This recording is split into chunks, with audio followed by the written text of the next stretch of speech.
What is nanotechnology, and why should you care? Before we get too technical, try this. Pick up something that's close to you.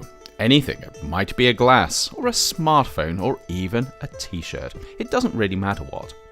Now, think about what this thing does well.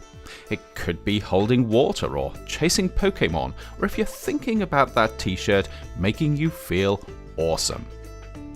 Then think about what it doesn't do so well, perhaps smashing when you drop it, or running out of power just when you need it, or thinking about that t-shirt still, smelling of BO after you've worn it for a couple of days. It might not be obvious, but all of these things, the good stuff and the bad, depend on the individual atoms that make up the things around us, and importantly, how they're put together. It's a bit like a car working because of how all the individual bits are arranged. It's not just a case of having 4 wheels, an engine and a steering wheel. They all have to be in the right place if you want a car that gets you to where you're going without falling apart. Of course, atoms are a bit smaller than the wheels on a car, but the same idea holds. How the different atoms in something are arranged can affect things like how strong or how weak it is, or if it conducts electricity, or if you can see through it, or even what it feels like. In fact, pretty much anything that the stuff around you does, it does because of how all the different atoms it's made of are put together. And this includes the things that you don't want stuff to do, like breaking, or smelling, or running out of power.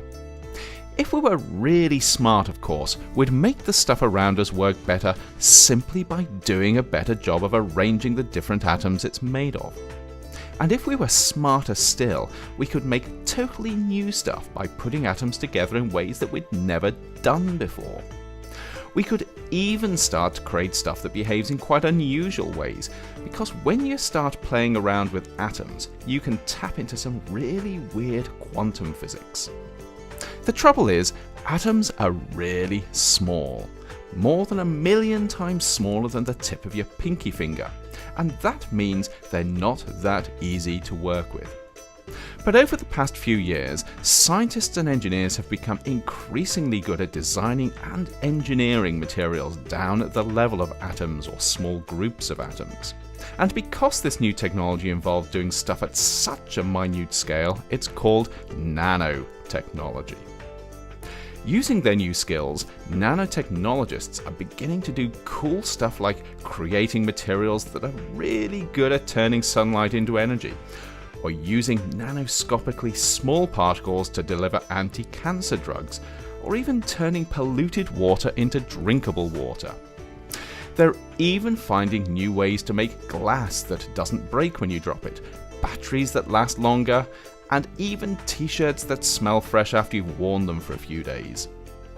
This is really powerful tech. It's helping us to do stuff we couldn't even dream of just a few years ago.